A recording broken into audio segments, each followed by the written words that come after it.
শীতের সন্ধ্যায় এরকম গরম গরম ধোঁয়া ওঠা হালিম খেতে কার কার ভালো লাগে বন্ধুরা? আই থিঙ্ক সবার, তাই না? আমারও খুবই পছন্দ জানো।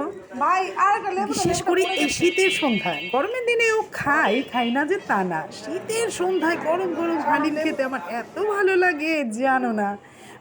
ধোঁয়া ওঠা গরম গরম একটু ঠান্ডা হলে আর ধরি না, ঠান্ডা হলে তো খাই না। এই যে নাড়ছি শুধু না, ধোঁয়াগুলো উঠছে আর হচ্ছে ঠান্ডা করার জন্য নাড়ছি।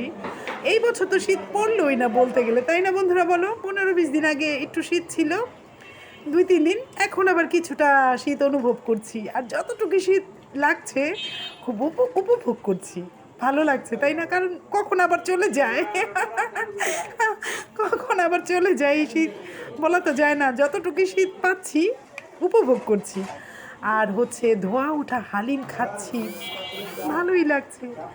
তো কেমন আছো বন্ধুরা? আশা করি সবাই ভালো আছো।